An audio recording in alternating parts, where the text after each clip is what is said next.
بسم اللہ الرحمن الرحیم۔ آخری جملہ انما ہی اعمالکم احصیہا لکم۔ میرے بندو، میں تمہیں کس حیثیت سے دیکھ رہا ہوں؟ تمہارا مال نہیں دیکھ رہا، تمہاری فیکٹریاں نہیں دیکھ رہا، تمہارا بینک بیلنس نہیں دیکھ رہا، میں تمہارے اعمال گن رہا ہوں، تمہارے اعمال وہ شمار کر رہا ہوں۔ کتنے پیسے تمہاری جیب میں، کتنا تمہارا بینک بیلنس، وہ شمار نہیں کر رہا، اس کی کوئی پرواہ بھی نہیں، دنیا کوئی حیثیت بھی نہیں۔ لو کانت الدنیا تعدل عند اللہ جناح بعوضہ ما سقا کافرا شربۃ من ماء۔ اگر پوری دنیا کے خزانے، اس سب کی اہمیت اللہ کے نزدیک ایک مچھر کے پر کے برابر ہوتی، اللہ کسی کافر مشرک کو پانی کا ایک گھونٹ بھی نہ دیتا۔ اللہ دے رہا ہے، کوئی دنیا کی حیثیت ہی نہیں، دنیا کی اہمیت ہی نہیں۔ تو اے میرے بندو، تمہاری دنیا نہیں دیکھ رہا، تمہارے پیسے نہیں گن رہا، تمہاری فیکٹریاں نہیں دیکھ رہا، بلکہ انما ہی اعمالکم احصیہا لکم۔ تمہارے اعمال گن رہا ہوں، تمہارے اعمال گن رہا ہوں۔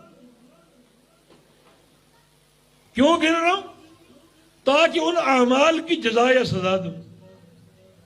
نیکیاں کر رہے ہو، اچھا بدلہ دوں گا، گناہ کرو گے اس کی سزا دوں گا۔ یہ ہے مقصد حیات بھی ہے، الذی خلق الموت والحیات لیبلوکم ایکم احسن عملا۔ یہ عمل کا امتحان ہے، اللہ تعالیٰ نے بڑے مشکل امتحان میں ڈال دی۔ دنیا دی ہے، پیدا کیا ہمیں، امتحان بڑا مشکل ہے، بڑا مشکل، بڑا کڑا امتحان ہے، اور اس کڑے امتحان کے نتائج اچھے بھی ہیں اور بھیانک بھی۔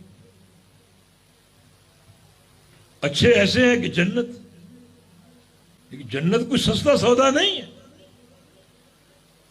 اس سودے کے لیے بڑی محنت کی ضرورت ہے، یہ کڑی آزمائش۔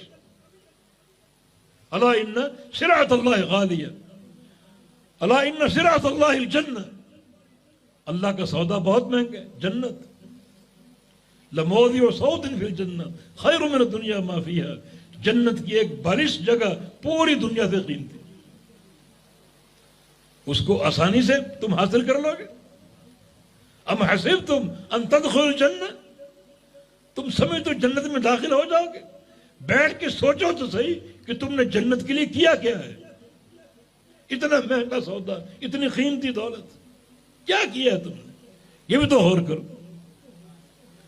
تمہارے اعمال گن رہا ہوں۔ کیوں گن رہا ہوں؟ تاکہ مرنے کے بعد تمہیں ان اعمال کی جزا دوں یا سزا دوں۔ یہ مقصد۔ نیک اعمال کرو گے، اچھی جزا ملے گی، جنت ملے گی، میری رضا ملے گی، میری محبت ملے گی۔ برے اعمال کرو گے تو سزا ملے گی، جہنم کی دہتی آگ ہے، میری ناراضگی، میرا غصہ، بڑا یہ بھیانک عذاب ہے۔